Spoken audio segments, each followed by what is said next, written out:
Para el cumpleaños de mi hermano Alquilaron una casa en el Lago, chef incluido. Para el mío, un cupcake del Súper y una tarjeta que decía, tal vez el próximo año. Esa noche tomé un vuelo. Mi nombre es Eli. Tengo 27 años, y siempre he sido el más reservado de mi familia. No de una manera tímida o retraída, sino del tipo que aprendió temprano que expresar su opinión a menudo así encontraba con un suspiro, una risa despectiva o un no seas tan sensible de parte de mi madre. No siempre fue así, o quizás así, pero no lo percibía de niño. Ahora, sin embargo, lo vio con claridad. Esto hizo especialmente evidente en mi cumpleaños de este año, cuando todo lo que había estado latente durante años finalmente estalló. Permitan retroceder un poco. Mi hermano menor, Caleb, cumplió 25 años en marzo. Mis padres lo organizaron lo que solo puedo describir como una escapada de lujo de fin de semana. Alquilaron una casa junto al lago a 3 horas de la ciudad, una moderna cabana de cristal con una terraza envolvente, jacuzzi, fogata, muel privado, todo el paquete. Hicieron volar a dos de sus amigos de otros estados e incluso contrataron a un chef privado para el fin de semana. Las fotos inundaron Facebook. Mi madre las subtituló. Tan orgullosa de nuestro pequeño. Celebrando a Caleb con estilo. Se merece el mundo.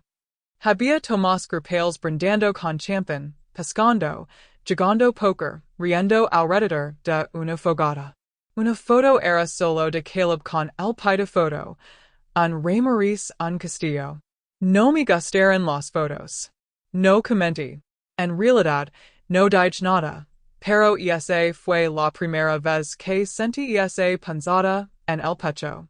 No era celos, sino una lenta y creciente certeza de que no harían eso por mí. No porque no pidieran, sino porque no me considerarían digno. Aún así, lo dejé pasar. Caleb siempre ha sido el hijo predilecto. Es ruidoso, encantador, sociable sin esfuerzo.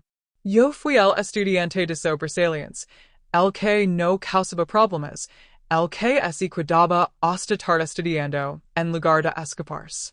Y, de alguna manera, eso me hizo invisible. Pero pensé que quizás, para mi cumpleaños, harían algo. Mi cumpleaños fue hace 2 semanas, el 5 de abril.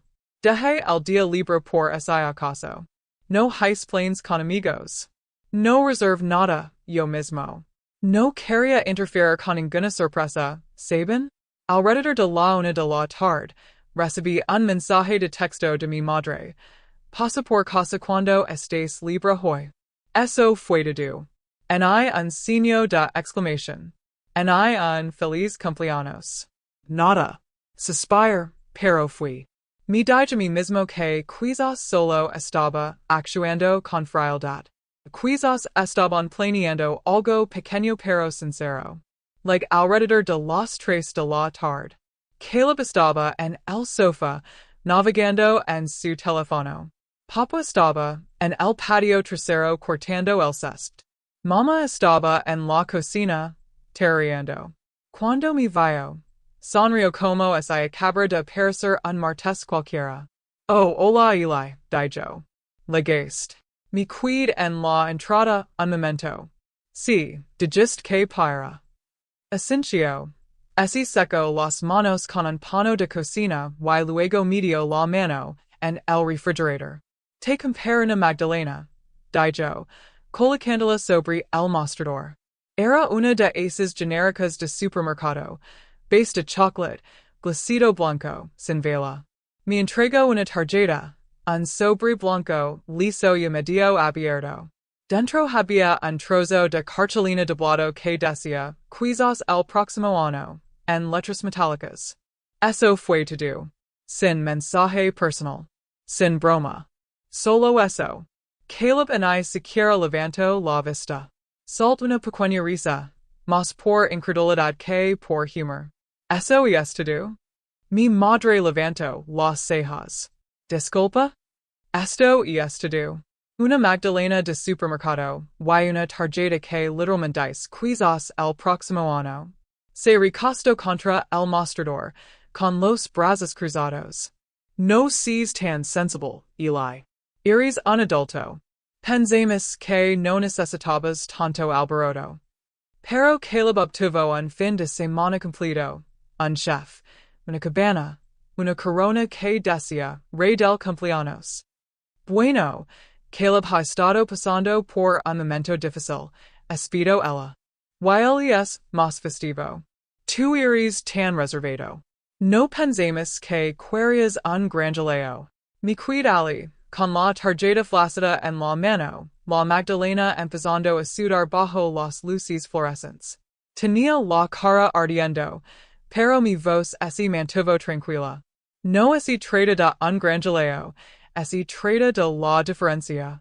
Ella puso los ojos en blanco. Honestamente, Eli, y es exactamente por eso que no planeamos nada. Siempre haces que todo gire en torno a ti. Eso me afectó, algo profundo. Había pasado la mayor parte de mi vida excusando este tipo exacto de trato, diciéndome a mí mismo que tenían buenas intentions, que solo me lo estaba imaginando. Pero en ese momento, me di cuenta de que no era yo. Nunca lo fue. No discutí. No alzé la voz. Simplemente metí la mano en el bolsillo de mi chaqueta, saqué mi teléfono, tomé una foto de la solitaria Magdalena junto a la tarjeta. Mira mi madre y dije, gracias. Luego me di la vuelta y me fui. Subí a mi coche, condujo directamente a mi apartamento y reservé un vuelo a Lisboa para la mañana siguiente. Había estado ahorrando para unas vacaciones durante 2 años, esperando el momento adecuado. Bueno, este era. Y esa noche, mientras hacía la maleta, recibí un mensaje de texto de mi padre. Sin saludo, solo. ¿A dónde fuiste? No respondí. En su lugar, publiqué una foto en mi Instagram. Yo en la sala VIP del aeropuerto, con el boleto de embarque en la mano. Pide foto. Retiro de cumpleaños. No se require chef. En una hora, a Caleb le gustó. También a mi prima Danielle. Luego 6 que mi madre había visto mi historia. 10 minutos después, su nombre iluminó mi pantalla. Dejé que sonara. Luego lo silencí. Mi recosté, sorbí mi bebida y esperé el siguiente aviso. No tardó mucho. Otra llamada. Luego un mensaje. Eli, esto no es divertido. La mame. Pero no estaba tratando de ser divertido. Estaba cansado de ser el último en sus pensamientos. Finalmente, me estaba poniendo a mí mismo en primer lugar. Y Lisboa. Lisboa era solo el principio. Aterrizé en Lisboa a la mañana siguiente, justo cuando el sol derramaba oro sobre los tejados de terracota. El aire era fresco, nítido y olía ligeramente a océano, y a Valeria. Respire hondo en el momento en que salí del aeropuerto y, por primera vez en mucho tiempo, me sentí ligero.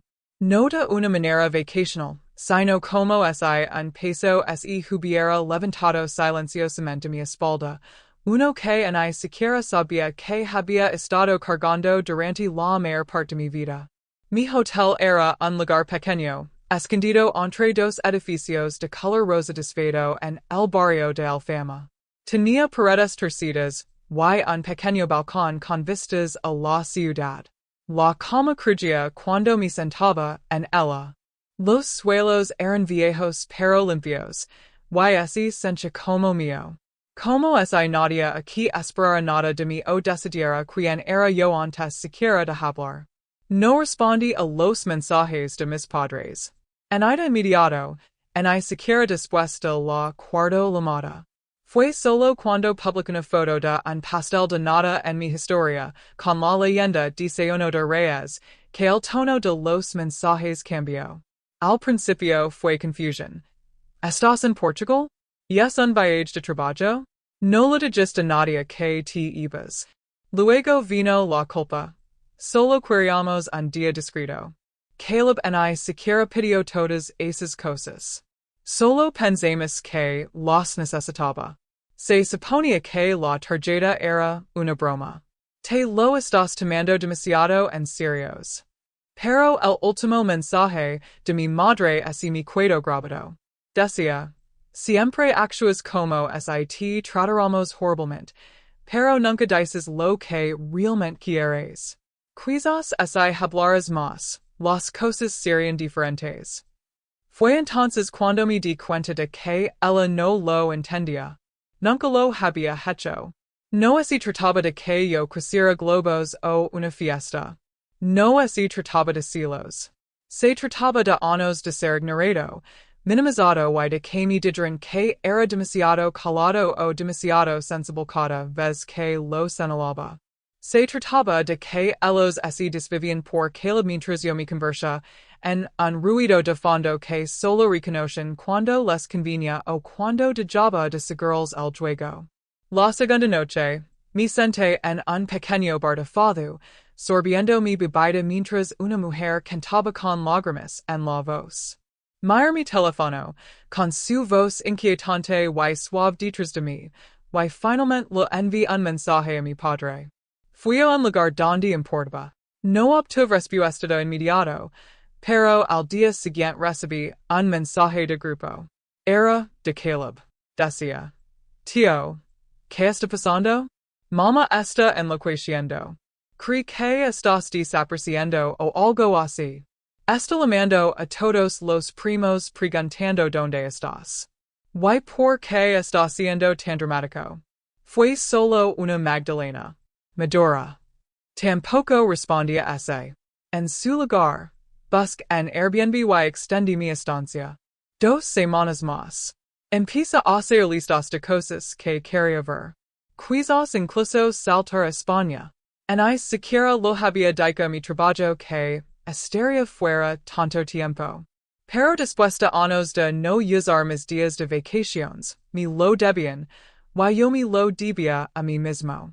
Al quinto día, la narrativa en casa había cambiado.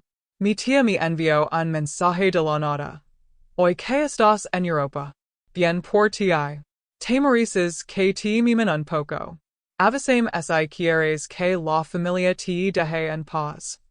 Luego vino otro mensaje de mi primo mayor, Greg, a quien no había visto en años. Hermano, recuerdo tu cumpleaños número 18. Recibiste una tarjeta y un apretón de manos. Caleb recibió un coche a los 18. Solo digo, no estás loco. Me quedé mirando ese mensaje enredado. No estaba loco. No estaba exagerando. Había normalizado ser tratado como una ocurrencia tardía durante tanto tiempo que, en el momento en que me resistí, todos actuaron como si hubiera perdido la cabeza. Pero aquí está la cosa sobre el espacio, de perspectiva. Y lo que empieza a darme cuenta mientras exploraba callejones empedrados y observaba puestas de sol sobre el río Tajo, era que quizás yo nunca había sido el problema. Simplemente no les gustaba cuando dejaba de interpretar mi papel. Al séptimo día, las cosas en casa alcanzaron un nuevo nivel de frenesí. Mi madre había publicado un estado críptico en Facebook. Cuando tus hijos desaparecen sin decir una palabra, empiezas a preguntarte si el mundo está al revés. Tenía más de 60 comentarios. Algunos parents intervinieron con espero que todo esté bien, o enviéme un mensaje. Uno incluso me etiquetó. No respondí. En su lugar, publicó una foto. Yo en un café de Belém, con gafas de sol, sonriendo, con el pie de foto. A veces el mejor regalo de cumpleaños es la paz. Menos de 5 minutos después, mi teléfono sonó. Mamá de nuevo. Lo ignoro. Luego llegó un mensaje. Esta vez no de mis padres, en I de Caleb. Era del correo electrónico del trabajo de mi padre. Eli, por favor llame. Esto está saliendo de control. Mi recost. ¿Por qué me enviaría un mensaje desde el trabajo? Luego, casi inmediatamente después, llegó otro mensaje de mi jefe. Hola. Tu madre lamo a la oficina buscando. Dijo que era urgent. To do bien? Mis manos se enfriaron. No solo estaban entrando en pánico. Estaban escalando, involucrando a personas que no tenían nada que ver con esto. Y de repente supe que esto ya no se trataba solo de mi cumpleaños. Se trataba de control. De la forma en que siempre me habían vigilado, definido, encarcelado, y de como, ahora, en el momento en que me salía de sus líneas, intentaban atraerme de vuelta como a un perro callejero. Respirar hondo, con el corazón latiendo con fuerza, y escribí un último mensaje. No se preocuparon cuando estaba en su casa sosteniendo una magdalena solo. No empiecen a preocuparse ahora. Estoy bien. Simplemente no voy a volver siendo el mismo. Y lo decía en serios, porque la vieja version de mí, la que toleraba el silencio, la minimización, los chantajes emocionales disfrazados de bromas, no estaba en este viaje. Se quedó en casa, junto a esa triste Magdalena, en el mostrador de la cocina. Pero la version de mí que estaba sorbiendo espresso bajo el sol de Lisboa, ese apenas estaba comenzando. Y lo siguiente que hice yo muy claro que ya no estaba pidiendo su permiso. A la mañana siguiente, me desperté con una docena de llamadas perdidas. Dos de mi padre, tres de mi madre, una de Caleb. El resto, números irreconocibles. Probablemente mi madre llamando desde diferentes teléfonos, o peor, parenza los que había arrastrado el drama. Pero no me importaba. Había terminado de interpretar al hijo obediente que siempre mantenía la paz. El que decía, está bien cuando claramente no lo estaba.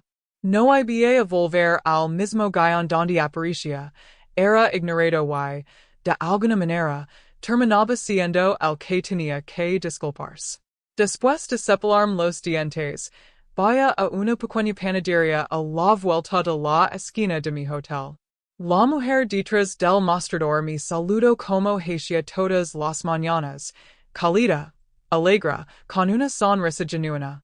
Pedí dos pasteles y un café, y me senté afuera.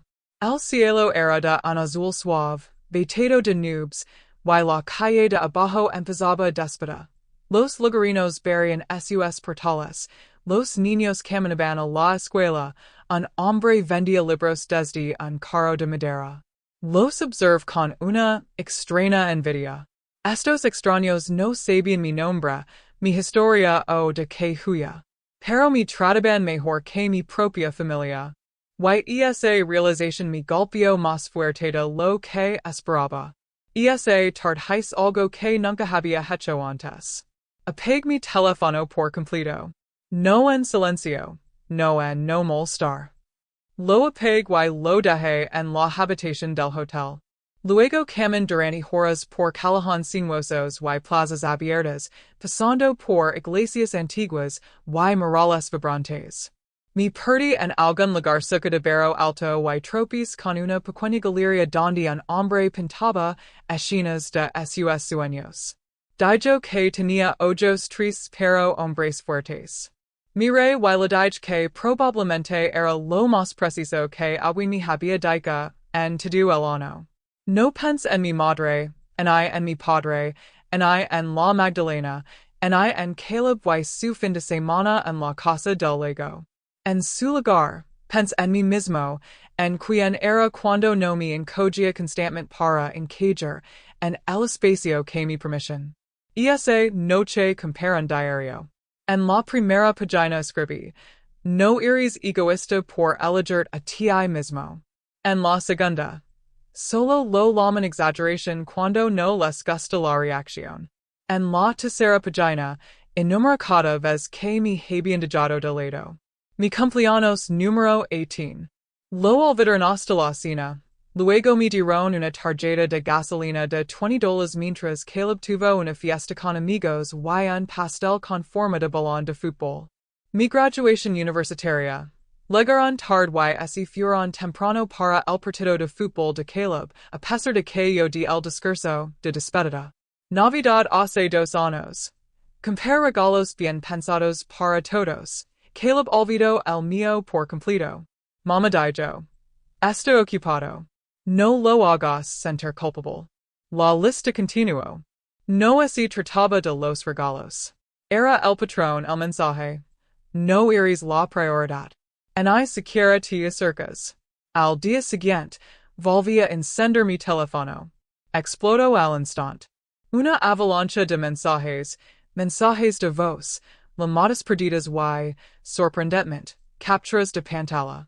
Alguien aparentemente había visto mi publicación de Instagram y la había enviado al grupo de chat familiar extendido. Ahora tíos y tías estaban opinando. Algunos eran comprensivos. Eli no tenía idea. Esa publicación me rompió el corazón. Siempre fuiste tan calado. Quizás demasiado calado. Oyala hubiera dicho algo. Otros no tanto. Ursa si y ventilar los trapos sucios en las redes sociales. No es lo que hace un adulto. Tan dramático. Todo el mundo tiene un cumpleaños de Magdalena de vez en cuando. Luego vino el mensaje que lo levo todo al amit. Mi madre había enviado una foto de mi antigua habitación de la infancia, vacía. Los muebles estaban reorganizados. La cama había desaparecido. Mis libros en cajas. Mi escritorio, reemplazado por una cinta de correr. Lo subtituló, no pens que ibas a volver. Pensemos en usar el espacio. Sin te quiero. Sin vuelve a casa cuando estés listo. Sin disculpas. Solo eso. Como si yo fuera un estorbo del que estaban felices de deshacers. Me senté allí, mirando la pantalla, con la mandíbula apretada y el corazón latiendo con fuerza. Y en ese momento, algo dentro de mí cambió. No tristeza, no ira, sino algo más frío, una resolución más clara. Respire hondo y respondí con un solo mensaje. No tienen que hacerme espacio. Ya, encontré el mío. Y luego hice lo que nunca esperaron que hiciera. Inicí sesión en mi cuenta bancaria. Había estado ahorrando silenciosamente durante años. Mientras Caleb saltaba de un trabajo a otro, dependiendo de mis padres cada vez que venía el alquiler, yo construí algo real, inversions, un negocio secundario en crecimiento, un colchón financiero de 6 cifras. Y ahora había usarlo no solo para billets de avión y pasteles, sino para algo más grande. Unas pocas llamadas, algo de papeleo, un acto de fe. Al final de la semana, firmé el contrato de alquiler de un pequeño apartamento justo en el corazón de Lisboa. Paredes de ladrillo, ventanas abiertas, un rincón de lectura con vistas a la calle. No era lujoso, pero era mío. Y luego hice una cosa más. Redacta un correo electrónico, un mensaje simple y educado. Sin ira, sin dramatismo. Asunto, aviso de renuncia. Expliqué estaba buscando nuevas oportunidades en el extranjero y les agradecí por todo. No mencioné a mi madre en sus llamadas a la oficina, en lo humilde que fue, pero creo que mi jefe lo entendió. Su respuesta luego 10 minutos después. Te extrañaremos, Eli. Pero bien por ti. Vi a vivir tu vida. Y eso fue todo. Los lazos estaban rotos. No más recordatorios en el calendario para cumpleaños familiares que me olvidarían. No más aparecer por obligación. No más explicaciones de por qué no me esforzaba más. Me había esforzado durante años en silencio, con paciencia, con amabilidad, y había terminado. Pero justo cuando pensé que la historia había llegado a su tranquilo y pacífico final, justo cuando empecé a creer que finalmente lo dejaría en paz, algo sucedió. Algo que me arrastró de nuevo. Algo que hizo que todas las llamadas, la culpa, el silencio parecieran un juego de niños en comparación. Y cuando descubrí lo que habían hecho a continuación, me di cuenta de que no solo intentaban traerme a casa. Intentaban borrarme. Lo descubrí un jueves por la mañana cualquiera. Acababa de terminar mi paseo por la orilla del río. Café en mano. Sol en la espalda. La vida era más tranquila ahora. Más serena. Me había adaptado al ritmo de Lisboa como si siempre hubiera sido mío. Ya no revisaba mi teléfono cada pocos minutos. Ya no me sobresaltaba con el sonido de una vibración, y me preguntaba qué tipo de chantage emocional vendría después. Había aprendido a vivir en la pausa entre respiraciones. A sentarme en silencio sin necesidad de llenarlo. Pero esa mañana, un correo electrónico llegó a mi bandeja de entrada de un viejo amigo de la universidad, Jason. No habíamos hablado en casi un año, pero recordaba que una vez fue amigo de Caleb.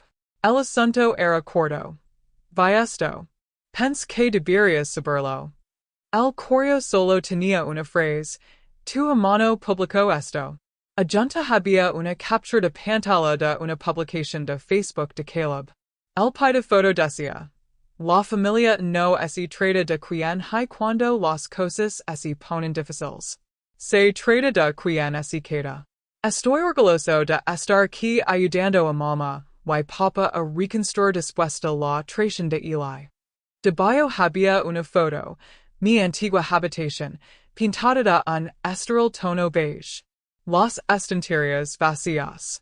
Mi diploma universitario, que había colgado en la pared durante años, había desaparecido.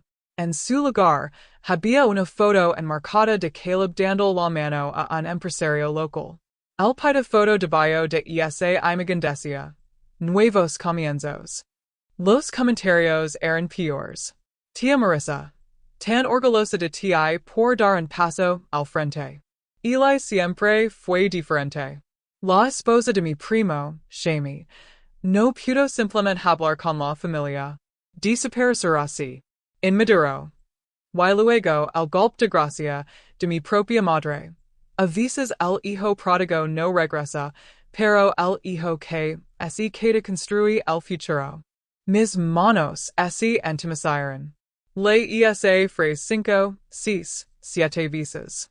No solo me estaban borrando de la habitación.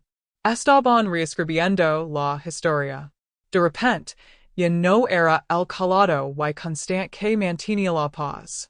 Era el hijo que huyó, el que los abandonó, el que no se preocupó. Caleb ya no era el chico de oro. Era el salvador, el mártir, el que se quedó para ayudar a mamá y papá en su momento difícil, un momento difícil que ellos mismos habían creado.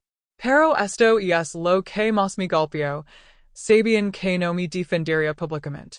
Conaban con elo. Sabían que odiaba el drama, la confrontación, el espectáculo. Contaban con que yo observaría en silencio desde el otro lado del océano mientras reescribían la verdad. Fue entonces cuando tomé una decisión. No más silencio. No más desaparecer para mantener la paz. Abrí mi portátil y empecé a escribir. No escribí una publicación mordaz y venenosa. Ese no soy yo. Pero sí escribí la verdad con calma, con cuidado, como alguien que presenta las pruebas después de años de ser dudado. La publicación foto, solo palabras. Para aquellos a quienes les ha contado una historia sobre mí. Aquí está la mía. No jugué. No abandono nadie. Simplemente dejé de intentar ganarme el amor y el respeto que deberían haberme dado libremente las personas que me criaron. En el cumpleaños de mi hermano, nuestros padres alquilaron una casa en el Lago, contrataron a un chef privado y lo celebraron como a la realeza.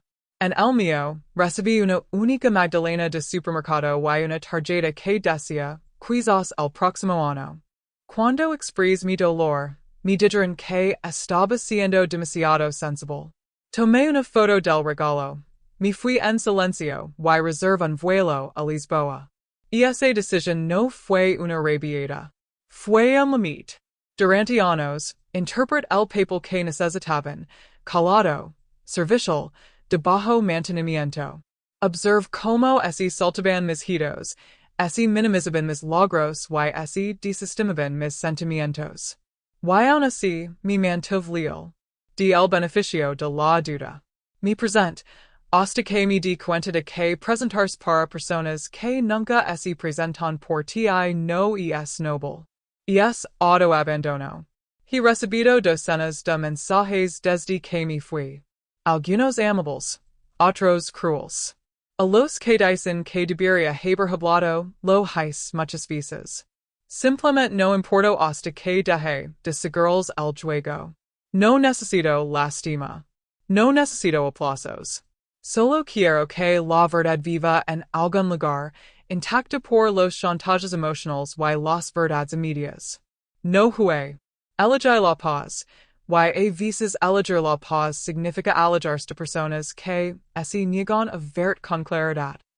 Hice clic en publicar, y luego apagué mi teléfono de nuevo durante 2 días. Cuando lo volví a encender, no estaba preparado para lo que six. Cientos de comentarios, docenas de mensajes. Mi historia había sido compartida, capturada, repostada.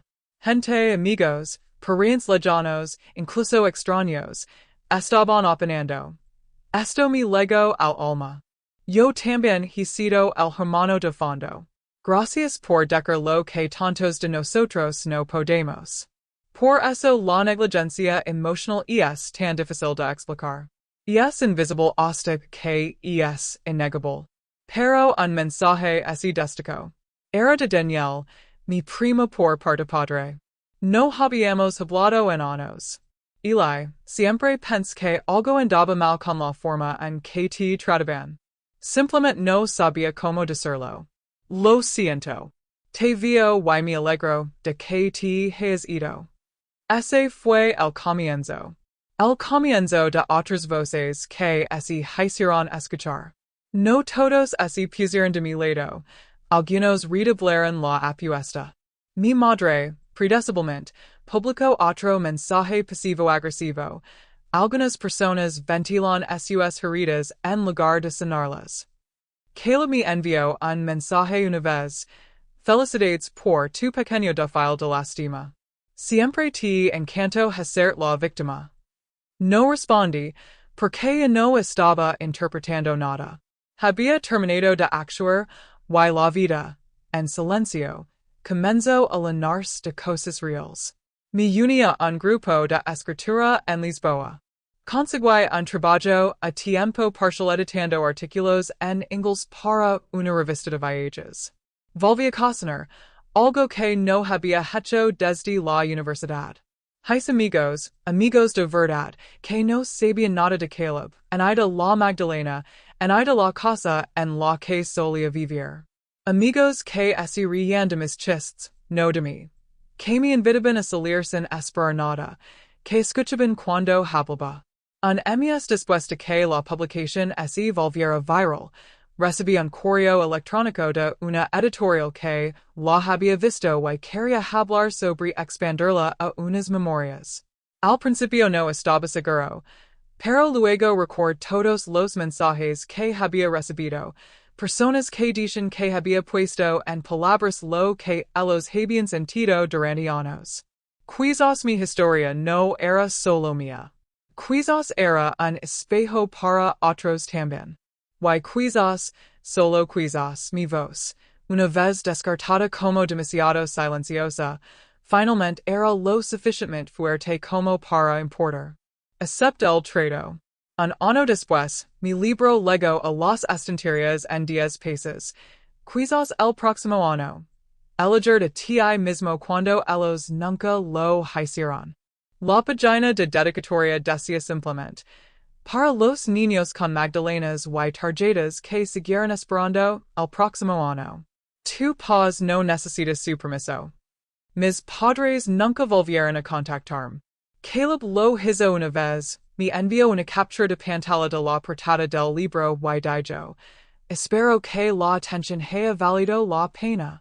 No respondí, Porque nunca ese trato de atención. Se trataba de la verdad, y la verdad, cuando se pronuncia con claridad, resuena en lugares donde el silencio nunca podría. Así que aquí estoy, viviendo en un apartamento bonado por el sol, en una tranquila calle de Lisboa. Escribiendo, riendo, amando. No ruidosamente, no perfectamente, pero sí plenamente, por fin. Y cuando liga el 5 de abril de cada año, yo no espero un mensaje. Me compro la magdalena más grande y esponjosa de la panadería con velas y chispas, y una tarjeta escrita a mano a su lado que dice, merece ser celebrado este año, todos los años, y por primera vez en mi vida, lo creo.